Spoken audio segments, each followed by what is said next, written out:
It would be wrong to suggest that it would make the American people safer to apply this military policy in a civilian context. The science would not back that up. In fact, implementing this military policy in a civilian context would only have the effect of hindering our Ebola response by dissuading civilian doctors and nurses from traveling to West Africa to stop the outbreak in its tracks.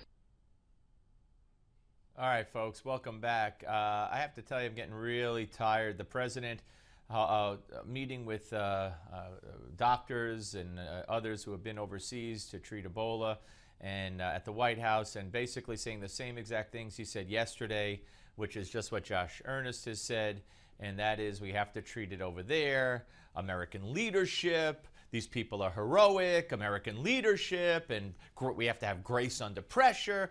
You know, all of a sudden, we have American leadership? All of a sudden? When have we exhibited American leadership under this president? Until now. All right. Joining us now to weigh in, and I'm more interested to hear what she has to say than what I have to say, is the Vice Chair of the House Energy and Commerce Committee, Congressman Marsha Blackburn. Good to talk to you, Congressman. You too. Thank you. All right, so here's the deal.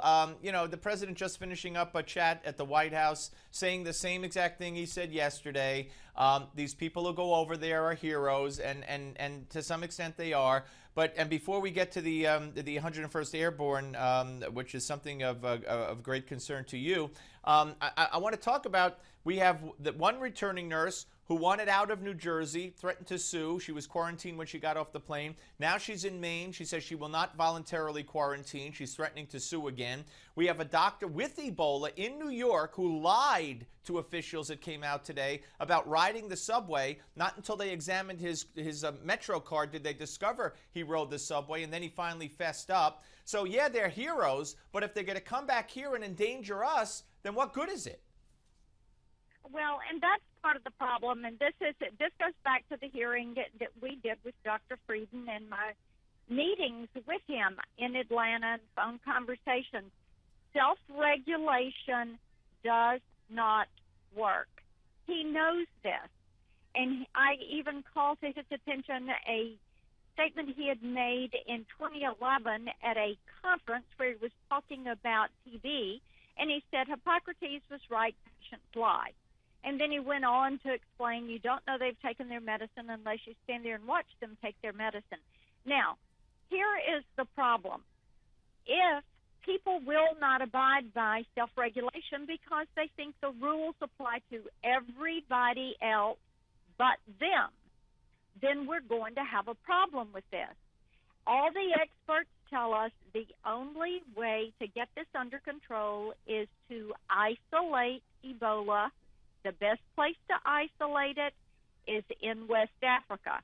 So therefore, what we should do is be requiring the Liberian government to start to quarantine people who want to leave the country.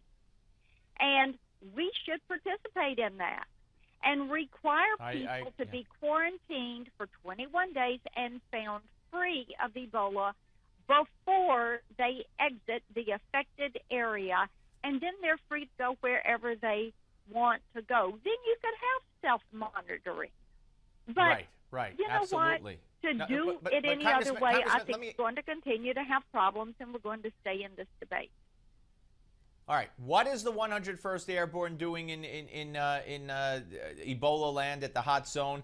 And what about the quarantine? What about the double standard? The military will be quarantined for 21 days when they return. You're right. They are going to be quarantined. And there again, their mission was to be build hospitals.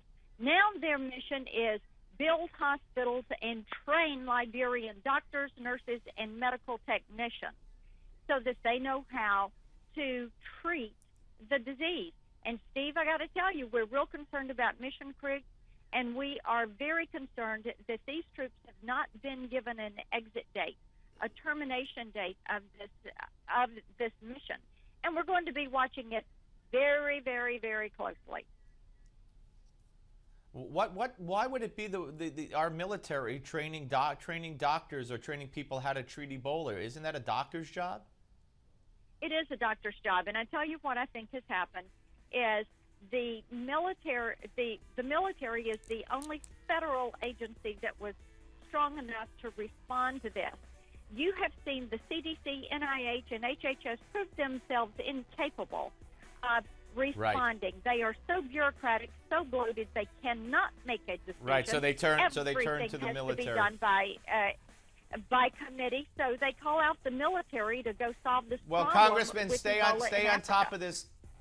Congressman, stay on top of this. Great to talk to you. Appreciate it. You too. Bye-bye now. Bye.